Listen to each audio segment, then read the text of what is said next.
So much for being here. Before we get started, I just want to say a thank you to High Five Media. They are going to be live streaming this event in Spanish and English, and then it will be... Thank you, Natalia. Hello? Does this one work? Yeah? Thanks. Okay, so High Five Media will be streaming in Spanish and English, and it will also be posted on their website tomorrow. So, with that said, thank you again for being here. I'm Board of Education President Lilia Conlin, and on behalf of our board, I want to welcome and thank you for taking time to join us this evening for this segment of the board's public interview process in the search for our new superintendent. Thank you, Dr. Regan and Dr. Summers, for being here, and thank you to everyone who came together tonight to make this possible. It took a lot of work, and we appreciate it. I'm so excited to see everyone here and everyone dedicated to working together in this process. Your input and perspectives are deeply valued, and we're truly thankful for your engagement and commitment to this search. A little bit of information about our search. This evening's public forum marks the second of 3 interview components that the board will conduct with our 2 finalists. Earlier today, we held a similar public interview forum with school district staff members. These interviews are the culmination of nearly 3 months of work with our search firm, McPherson and Jacobson, which began with the community survey in the fall. A total of 26 applicants were narrowed over time to the 2 finalists you will hear from this evening. Tomorrow, the board will conduct individual interviews with each of our finalists and anticipate announcing our selection in the days that follow.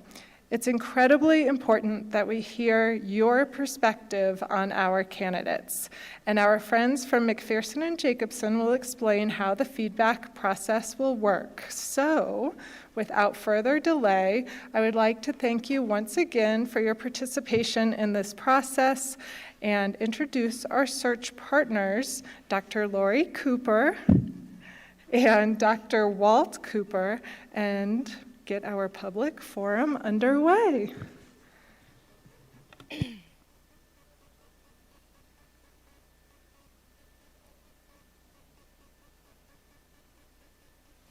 How about now?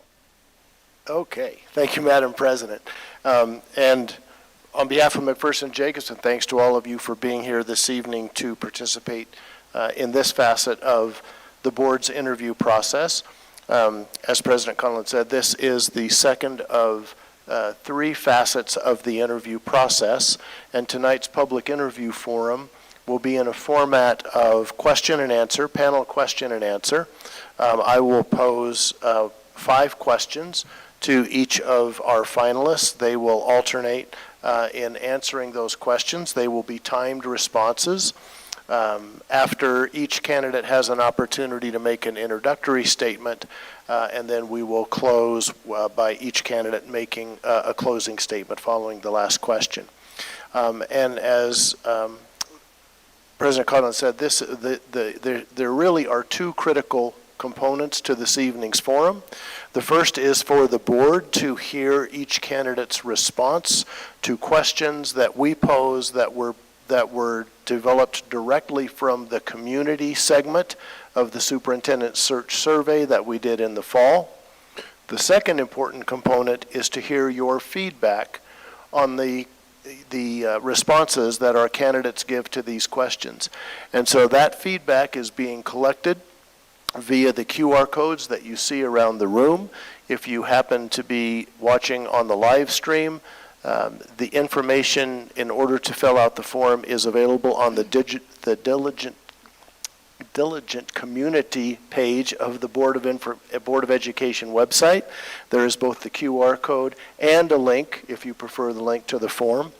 But please be aware that this feedback form will close tomorrow morning at 9 a.m. So you have until 9 a.m. tomorrow to enter your feedback following this evening's forum, and we encourage you to do so. So without further delay, we will begin with our opening statements by our candidates, and we will go in the opposite order of the initial forum that we had earlier this afternoon. And so Dr. Summers, you will begin with your opening comments, and you have 4 minutes. Well, good evening. Good evening, everybody. Can you hear me? Okay. Really good to be here with you. I want to thank the board for their engagement in this process, and definitely want to thank all the families and community members who have come out this evening or who may be tuning in. I think when you engage in a process like this one that's very important to the future of a school district, it says a lot about the way the community cares about its schools. So I'm excited that I can share a little bit with you this evening about who I am, a little bit more about my leadership and experience, and why I think I'd be a good fit as your next superintendent. So my name is Casey Summers, and I am very honored to be here as one of the finalists for Eagle County School District Superintendent. Before I talk about leadership and experience, just a little bit about me and my personal background. So I was born in Colorado, Colorado Springs, and I was raised, my mom was a middle school math teacher, so that really was my first introduction to what it was like to be in a public school environment, seeing how hard she worked and how she took care of students as she really took care of her own kids as well. And I've just had the fortunate opportunity to have so many teachers and coaches and mentors who have invested in me and into my development that really the reason I became an educational leader was because I wanted to pay it forward and because it's a calling, and I just don't think there's any greater profession than one that invests into the upbringing of the students and the families that are in our care. So a little bit more about me personally, and I do have my wife here with me in the audience, and she just helps me be the type of not only leader, but just a better man with the way that she grounds me and keeps me in line. We have 3 amazing daughters, all who have graduated from high school. They all graduated from Columbine High School. We actually had the privilege to be principal for a few years. So a little bit more about me and some of those different roles. 25 plus years in education. Had the opportunity to serve in a variety of capacities. My early career was that of a counselor and social worker, and I did that in my hometown of Colorado Springs for about 7 years. And then we had an opportunity to move to the Denver metro area. Actually worked in Jeffco as a high school assistant principal, an elementary principal, and then as principal of Columbine, as I mentioned. Over the last 9 years, I've had the privilege of serving in district level leadership roles, including being an area superintendent in Aurora Public Schools. And then the last 7 years have served as a superintendent. Was superintendent in Lewis Palmer School District 38 in Monument, Colorado from 2019 to 2024. And then currently I'm superintendent in Peoria Unified School District, which is in the northwest section of Phoenix. And through all of those experiences, what I will just tell you, and you'll learn a little bit more about me and how I show up and how I lead on a day-to-day basis. But first and foremost is the success of every student that's in our care, building strong partnerships with our families as well as other community providers, and building toward great systems that enable and empower great teachers to do the great job of teaching. And all of those experiences are what brings me here to you today. So just a little bit about why Eagle and why now. As I have learned as much as I can from the website and from everything that's engaged in this process, the stakeholder feedback forms, Eagle County definitely stands out as a place that I think I would be a really good match for.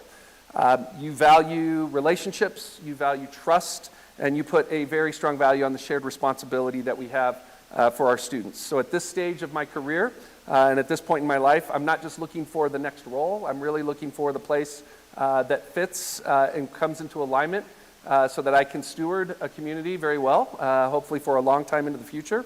And if I'm fortunate enough to serve as your next superintendent, you can expect me to be visible, present, and engaged with you, and look forward to sharing more of those perspectives with you as the night goes along. Thank you again. Thank you, Dr. Summers. Dr. Regan, you have the floor in 4 minutes. Thank you for the opportunity to be here. Can you hear me okay? Am I on? I think so. I am on? Okay. Thank you for the opportunity to be here today, and thank you for board members for this great opportunity. This has been a lot of fun tonight. And just what an enormous experience to talk with staff members and teachers later this afternoon. You have a dynamic school district. I see why you are so proud and where that community pride comes from. A little bit about me. I'm in my 32nd year of education. I started as an elementary special education teacher. I also worked as a middle school special education teacher in alternative programming and was in leadership at one of the largest high schools in Omaha, Nebraska.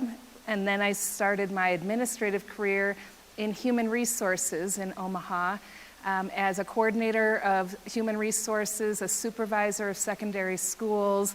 Some of the responsibilities assigned to me were overseeing the evaluation systems of administrators and of teachers, secondary teachers, and classified staff, as well as being on the ground floor for recruitment and retention programs in Omaha and in Lincoln. I served as a director of recruitment in Lincoln Public Schools for 7 years, and those 17 years of human resources leadership prepared me to be the superintendent in Gering Public Schools in Gering, Nebraska, which is in the western side of the state. It is a rural community 20 miles east of the Wyoming border. We have just over 2,000 students. We are a bedroom community. Our economy is based on agriculture and manufacturing. So that's a little bit about me, but what's most important for me to share is really how excited I am to be here and how strongly Eagle County School District aligns with and mirrors my current school district in Nebraska. And what I mean by that, and especially from a community standpoint, is how deeply committed you are to your school district and that deep sense of community pride. And you can see with that pride and where it really pulls through and with the academic excellence in driving your programs of dual language, of AVID. You have a Blue Ribbon Elementary School, advanced placement, and CTE programs in the community. And so I think that is so exciting, and you should be very proud in regards to all the opportunities that you offer for your students in your district.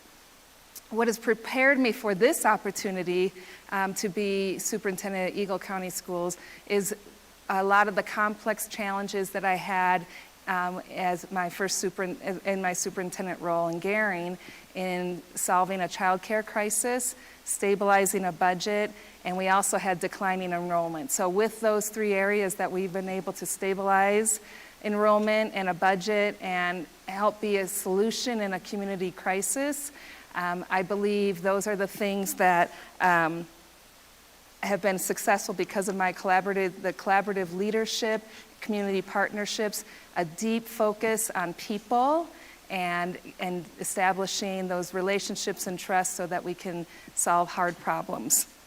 Through the 22 years of leadership experience in human resources and a superintendency, I feel excited and prepared to advance Eagle County School District and your global ready learners to be in another phase, a new phase of exciting times for Eagle County. Thank you very much. Okay, we will move into the question and answer part of our forum. We have 5 questions that I will pose to our finalists. We'll alternate who gets the pleasure, I guess, of going first on each question. Dr. Regan, you're going to go first this time on the first question. And these questions were developed directly from the Superintendent Search Survey, specifically the community responses to the Superintendent Search Survey that we launched in the fall. And so the first question is that the highest priorities identified by parents and community members in our survey were staff recruitment and retention and the importance of teacher quality. So please tell us how you'll address this top priority in the Eagle County School District, and can you share some examples of how you've effectively addressed these in a leadership role? Dr. Regan, Okay. you have 3 minutes. Okay, Sorry. thank you. No, it's okay.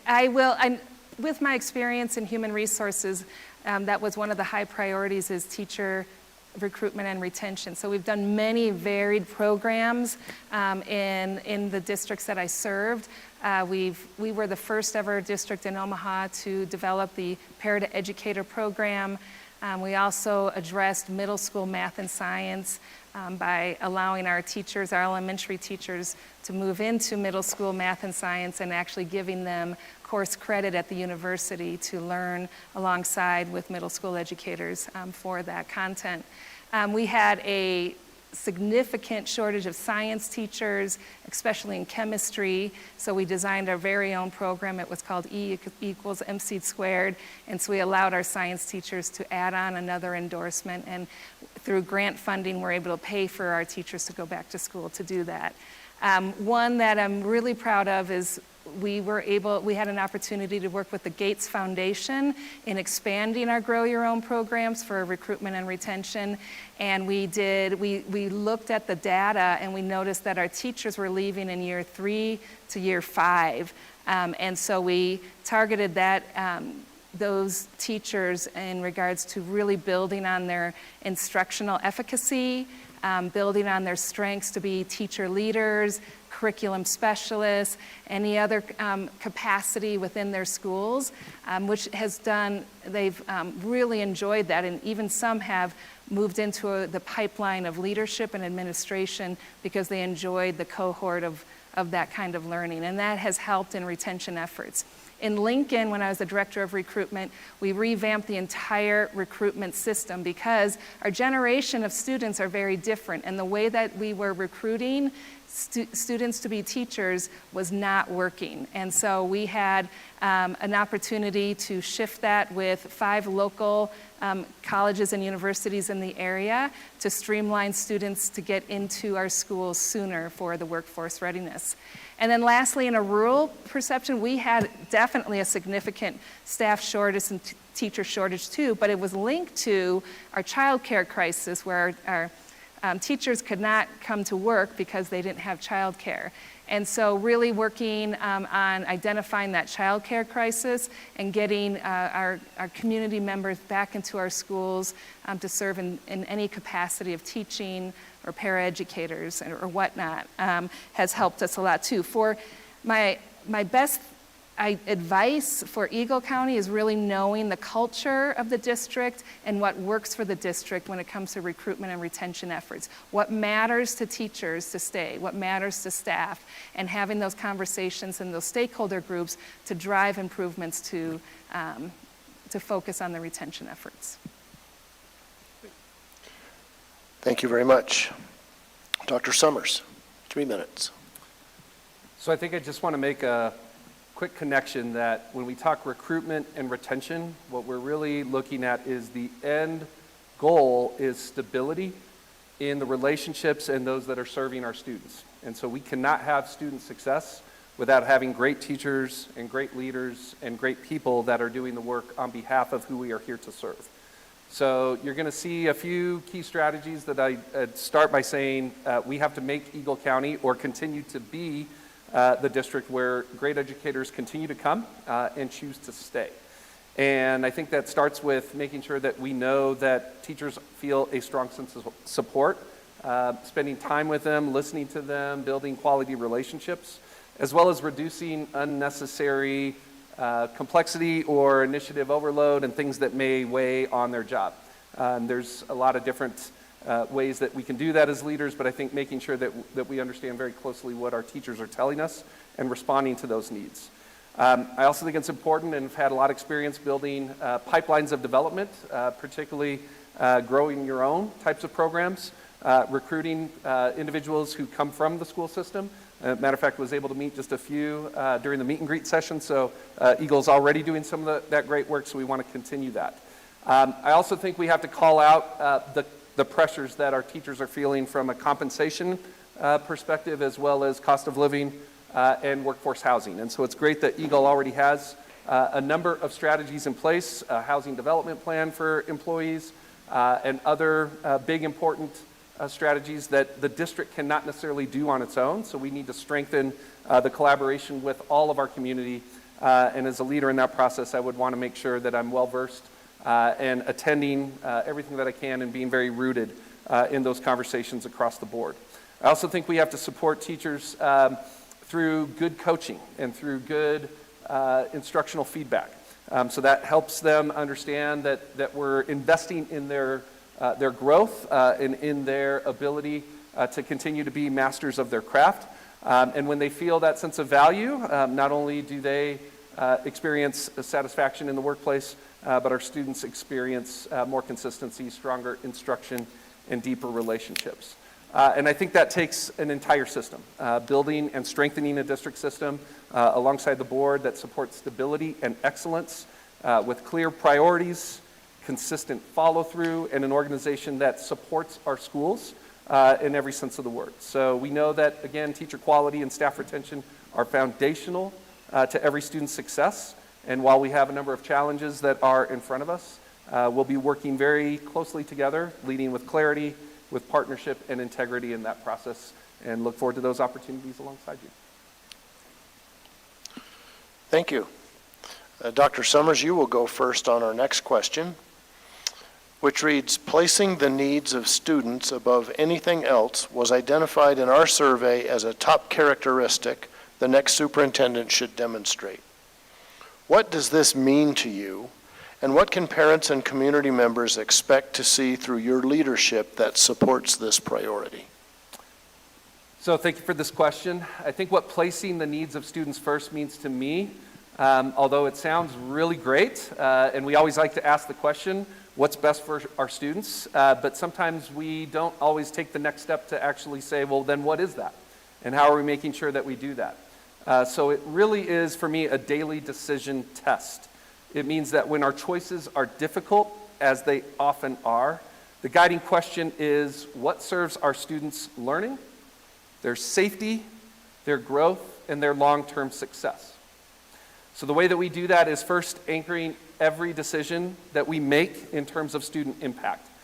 So you should hear me and will often hear me refer to the why behind decisions in regards to what is totally best for students, whether that's instructional and academic priorities, staffing and the use of other resources, school safety, which I know has been something that Eagle County is demonstrating a concerted effort into, and those long-term planning efforts.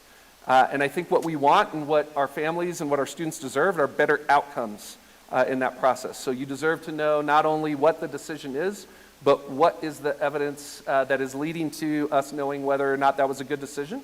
And in what it is, how do we celebrate that? How do we build off of that success? And when it's not getting us the goals that we want, how do we make sure that we learn from that so that we can course correct and get back on the right track? I also think this means high expectations paired with real support. So it means that we have clear and consistent expectations. Again, when we talk about support for our teachers and for our principals to continuously grow and improve, and we need to address our problems early. I want to make sure that we're doing that proactively, not just waiting for situations to emerge, but to really make sure that we are front-facing and being proactive through the way that we develop and engage with our strategic plan and make sure that there's clarity in what we're trying to achieve and how we're going about it. And then lastly, I want to make sure that you all understand what it means for leadership to be present, to listen closely, and to follow through. So that means being present in schools. That means going to as many different types of events and cheering our students on and cheering our staff members. It means being out in the community. It means being visible and accessible. It means listening very carefully, as well as elevating student voice wherever possible. And again, following through on issues toward resolution, not just acknowledging that they exist. So I believe when we do all of that, our families feel like clear communication is in place, that they are confident in the decisions that we make, and even if you may disagree with the decision, that you understand why the decision was made, and that it's made with, again, the best interests of students in mind. Thank you. Thank you. Dr. Regan? Okay, And a lot, thank you for that, that was really good. In regards to everything that we do is about what is best for kids. And, you know, whether that's when we're talking about the curriculum adoption, or we're talking about best instructional strategies, or how to develop our teachers, and every decision, even in budget, when we're driving the day-to-day operations of the district, those kind of decisions have to reflect that we're doing this, and this is of the best interest of students. It's really important to be engaged and to establish that trust, and being visible in buildings where students see you, having an opportunity to interact with students, and seeing them at their activities, celebrating them at their events as well is very important. Student safety, I know you have a question coming up on that, but that's first and foremost, is that we protect our investment, whether that's through a budget or that's through school safety. It's really important. They are our investment, and we take that very seriously as leaders and as superintendents. One thing I love to interact every year, the first day of teachers return back to school, it's usually a professional development day, a teacher work day. But I always invite a student panel to come in, because I think it's so important that they're sitting on a stage here with teachers and staff out in the audience, and for us to really learn from our students on what's important to them and what matters to them, and that we can take that on as a good kickoff to the school year, and continue those conversations. I hold advisory groups with students as well as teachers to get input about what's important and what matters most. Our priority, our most precious resource, closest to the mission, is our students. Thank you, Dr. Regan. You will go first on the next question. And that question is, frustrations with the district's current standards-based grading system surfaced among parents as a critical issue the next superintendent should be prepared to address. What can stakeholders expect from you in terms of addressing this and similar issues highlighted by parent concerns? And the stakeholder survey was very helpful. As superintendent coming into a new position and looking at what the 90-day plan would be those priorities. Standard-based grading would be a lot to unpack, and it would take some time with a lot of feedback to understand what is the heartburn about standards-based grading, and what are the successes with standard-based grading too. So that is something where I would bring in a stakeholder group of representatives of parents, of teachers, and even student voice to understand what is causing the issue and where is the breakdown on that. I only know standards-based grading specifically is as being a parent, and my kids had that through elementary and middle school. But I would want to know more about where are the issues and how do we peel back this onion and try and understand how we can resolve this. And it takes time. So in my current district last year, for example, we had a similar situation. It wasn't standards-based grading, but it was on our grading scale. We had a 7-point grading scale, and all the other districts in the area had a 10-point grading scale. And to a point, there was a lot of frustration from students and parents about their children not being able to qualify for scholarships. But also there was a strong sense from the community that we are a very rigorous school, that if we drop down to a 10-point scale, that we are weakening the system of academia. And so we did have a whole year long stakeholder group, a task force, to really unpack what were the issues. And then also it brought in more questions on, we need to do more research on the areas and the questions that came up. And so it took an entire school year to really come to a consensus of what would be the best decision for students when it came to a grading scale. Because that is high stakes, just like standards-based grading assessment is. And so there's no wrong answer, it's just what's best for our kids. And that's what I would do as a top priority among others in my first plan moving into this superintendent role. Thank you. Dr. Summers?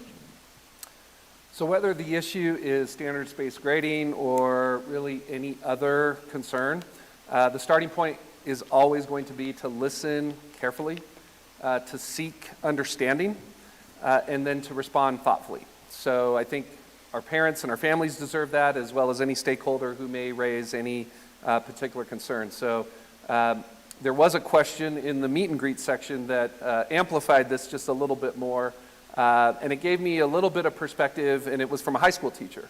And so while I told him very clearly, I'm not going to say just because I'm hearing this initial conversation that this is where it would take my thinking, but I do think one of the angles to this may be what is the K through 12 or even early childhood through 12th grade experience, and where may standards-based grading be working right now, and where may it be finding some of these challenges. But as we listen very closely to understand before a decision is made, because obviously a lot has been done to invest into this practice. I really would like to understand how it's currently working, how it's being implemented, and understand from teachers and principals about where some of the challenges exist from their perspective, as we also listen to what our parents and what our students are telling us, because I think those experiences help create a convergence of perspective that can really help understand where we are with this particular issue. I do think anytime we're working on any initiative, our parents and families deserve to understand what we are intending, why we're doing this, how it supports, particularly from a standards-based grading perspective, how does it support student learning and progress, and where is it currently falling short. And if a practice is confusing for some reason or it's inconsistently being applied, then we do need to surface that, and we need to understand that in order to work toward a better resolution. So the willingness to review and also adjust when something is working is really, I think, a sign of a healthy system. We may not always get it right, so feedback from the system helps us understand where we may need to do better. And this gives us a chance to understand how, again, any decision we make is going to impact and put our students' learning needs first. So again, that doesn't mean that we're going to change it right away, but we are going to make sure that we have a process by which that we can evaluate the effectiveness and then make additional refinements or adjustments to our current plan. And then more broadly, I would just, again, echo respectful listening, clear communication about where we are and where we're trying to go, or what we're still working to learn, and then thoughtful action that's grounded, again, in student needs, not ideology or defensiveness. And even when some of those solutions take time, I think our families should feel heard and kept informed, and I think all of that is foundational to strengthening trust and relationships and good working collaboration in the community. Thank you. Dr. Summers, you're first up on this question. School safety and security are very broad topics, but both are of great importance in every school district. What are your thoughts on what is most important in terms of student safety, and what do you think are the best strategies to get there? Yes, thank you for this question. So I'll just be unequivocally clear. School safety, student safety, as well as the safety of our staff and the people that are in our buildings and in the community, that is our fundamental top priority, no questions asked, because you can't get to anything else if there's not an atmosphere of safety. And safety is not a single program, nor is it a product. It's a system. So it's built on prevention, preparedness, and trust. And at the end of the day, families want to know that when you send your children to our schools, that they are in a place where they are not just physically safe, but that they're emotionally safe and secure. And they are cared for and have strong relationships with the adults around them. That is 100% the standard across the board. So from my experience, effective school safety rests on these three core principles. First is prevention through, again, strong relationships and belonging. The strongest safety initiative that we can invest in is to know our students well. That means that we have adults who are visible, that are attentive, and that are connected to our students. That means that we have clear expectations for behavior as well as accountability, and strong relationships that allow concerns to surface early before they escalate.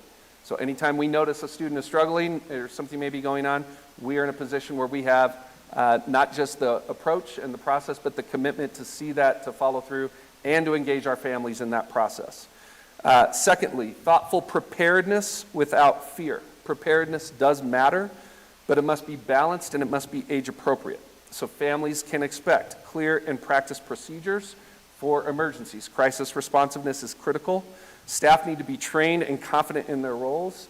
Our communication systems need to be timely, reliable, and accurate. Communication is a non-negotiable. That is fundamental to a strong safety and security posture in any system. And preparedness, again, should build calm and confidence, not anxiety. The goal is readiness, not alarm. Third, coordinated systems and continuous improvement. So safety works best when it is coordinated and regularly reviewed. I was glad to meet Tad a little earlier and get a little bit of a read on what some of those approaches are. But again, this involves strong partnerships with local law enforcement and first responders, ongoing review, disciplined review of safety plans, facilities, and protocols. I take an active role in that. In my current district, I've always done that in every leadership role. Again, it's our top priority. And then using data and feedback to identify gaps and improve over time. So our families deserve a steady and thoughtful approach to safety, transparency about what we're doing and why, a willingness to listen and adjust when concerns are raised, and again, a strong focus on prevention, preparedness, and those coordinated systems. Thank you, Dr. Summers. Dr. Regan, the floor is yours. Yes, very important, as we mentioned too. And a lot of learning that I have done in regards to school safety on top of all the training that we need to do, having preparedness, knowing our students is really important. But I would say I came to a district where it did not have some operationally was not ready in a safe environment, meaning that the practices of keeping doors open, of just not having badges or identifiers in regards to having placeholders for making sure that anyone that comes into our schools we are aware of and that we have a protocol for that. So there wasn't a system in place. Eagle County uses SRP, Standard Response Protocol. I believe it's from the I Love You guys out of here from Colorado, and that's what we have adopted in Nebraska as well. It's an excellent training system. There was no training in my current district at that time, and so the I Love You guys, the Standard Response Protocol, I gave them a call and asked them if they would come because we needed some significant training in regards to crisis management and also just school safety, and to start with that. And so as we were building these systems of safety, we also, along with that, partnered with the city in regards to our emergency operation plan and what would happen in a crisis at that time too. What's been really good for the district in my experience is we've been a state leader in a training spot for the western side of Nebraska for SRP protocol reunification drills. And we have designated for our staff, every September, our professional development is all on safety and making sure that everyone has been trained through SRP, but also we've got a lot of state mandates for our training, suicide awareness, we've got CPR and many other things. And our teachers have loved that we just designated one day where they can complete all of their training. And I, as a superintendent, I feel really good that we've done that and that we can start the school year knowing that we've put our best intention forward. Along with that, we are a trauma-informed school, so the mental health on part of that is really important about student safety as well. And so we continue in regards to our practice with our mental health practitioners and also our crisis team and making sure that we're there for our staff as well as students. Thank you. This is our final question of the forum. Dr. Regan, you will go first for this question, which reads, a repeated theme among parent and community respondents to our survey was the need to avoid political agendas, extremist views, and ensure the next superintendent is both in tune and responsive to the district's diverse population. So please share with us your experiences and successes navigating similar community expectations, and how do you ensure that your expectations are upheld in schools and classrooms across the district? And this is a nice segue into school safety also. Sometimes the storms that are happening out in the political arenas can come into our schools, and that's it is unfortunate because we are about educating students and keeping them safe. But we are faced with sometimes those storms, and sometimes it just feels like we can feel out of alignment when it comes to whatever those pressures that are coming in, whether it's political views, it's social media, anything. I know starting my superintendency in 2021, it was mask mandates. And so coming from a town like Lincoln, Nebraska, and then going into Gary, Nebraska, it was very different on their viewpoints. And so really calming the waters with the community and making sure our communication plan about what we're doing and why is really important to kind of hedge off some of those strong political tensions that can happen with that too. But with diversity and equity, very important is recognizing the differences with our students and celebrating the diversity in our district as well. We do a lot of training and thought for our teachers. One book that we're reading right now, which has been really good because it really aligns with best instructional practices when it comes to all students, not just students from a diverse background. It's called Ruthless Equity by Ken Williams, and it's really good discussion about holding the line and holding high expectations for our students regardless of our backgrounds. And so I think this question kind of posed two pieces for me when we're talking about diversity and equity, and then you're also talking about kind of the political pressures that can impact our schools as well. But it's really about tempering that, great communication skills, working closely to get ahead of some of those issues, and being open to talk about it and being transparent. And then, I also, my last part, I'm a little going in different directions about that, but sometimes schools are facing reactionary moments, and I think of what's going on in Minnesota, and that could easily happen at any of our other states too, and how are we protecting our students and our families for that, and being sensitive to the nature of what's going on, and as well as protecting that instructional time and the care for our students is really important. Thank you. Dr. Summers, you have 3 minutes. The floor is yours. Thank you. So I think, like so many of the issues that we are engaging with, I think this one at the very core comes back to trust. And families want to know that when, again, you send your students to our schools, that they are places for learning, that they're not platforms for political agendas, and that our leadership and our responsibility is to be steady, fair, and respectful of a wide range of beliefs and perspectives, and to ensure that every individual in our school community is treated with dignity and respect. So we are here, public schools are here to serve, again, students and families, not political movements, ideologies, or personal viewpoints.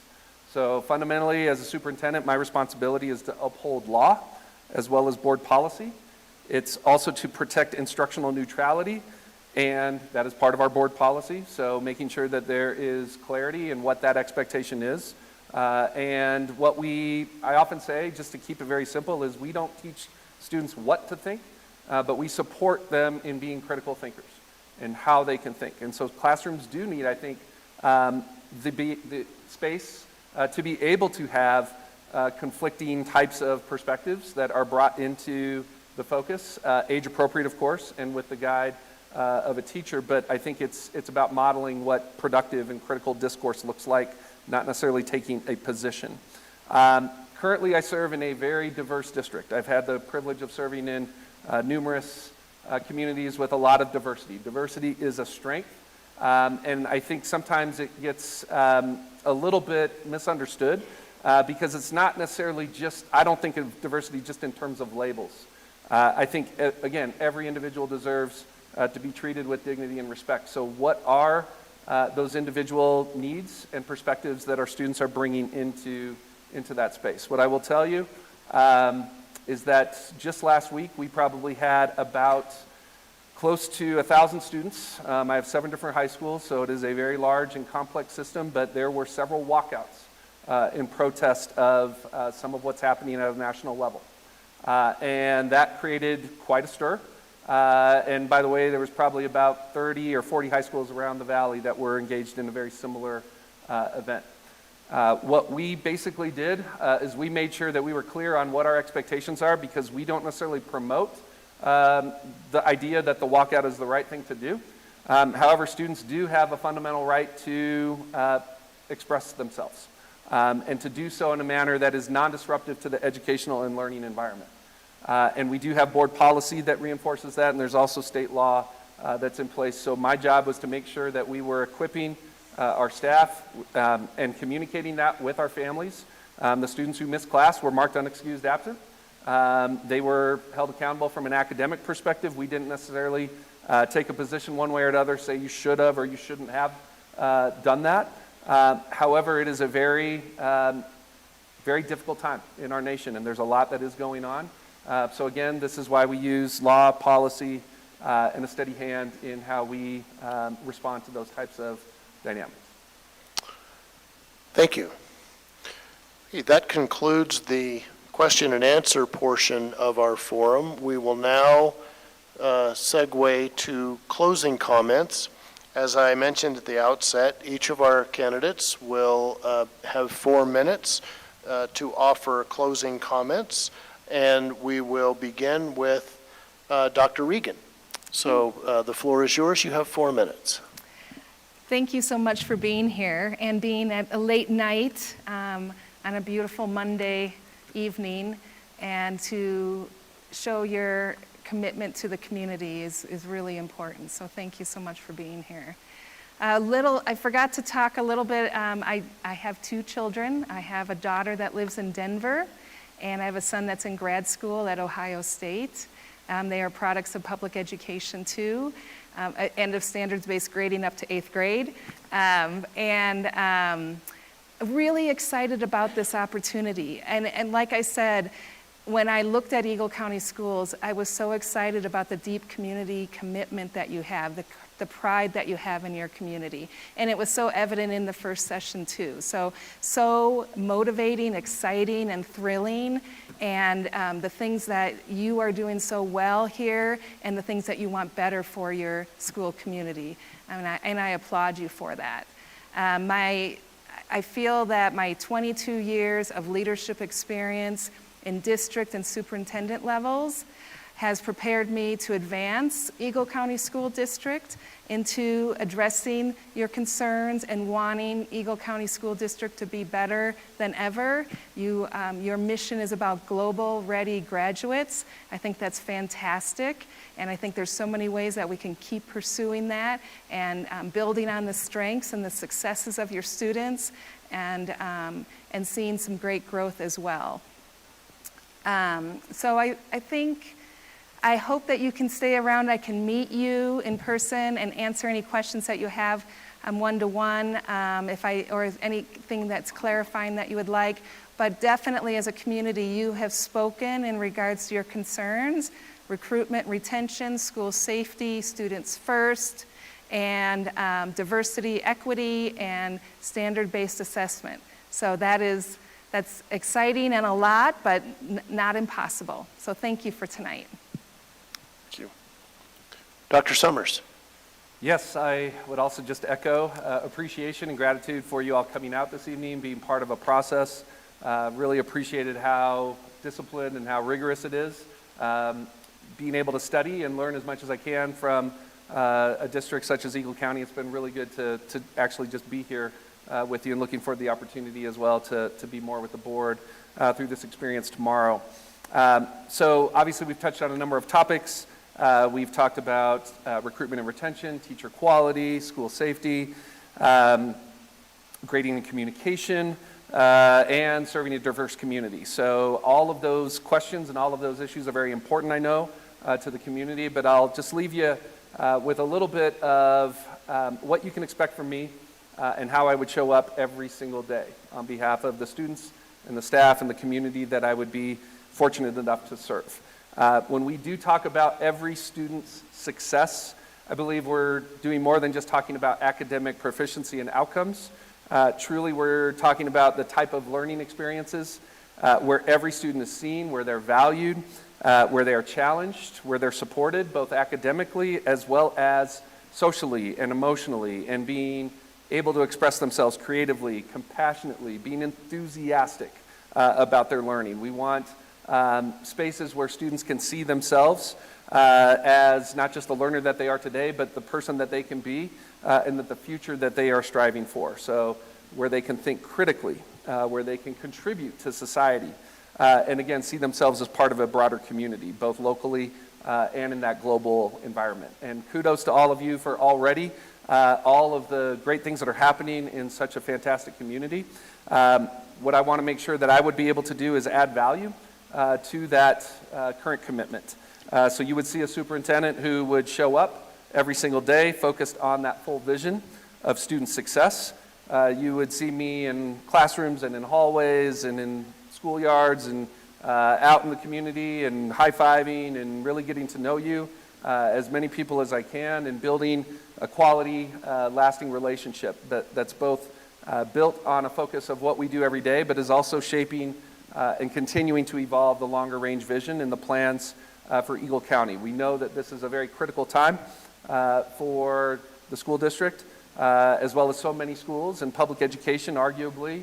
I think that really reminds us why we come into this type of space to do what we do, which is to contribute meaningfully to the development and to the futures of the students that are in our care.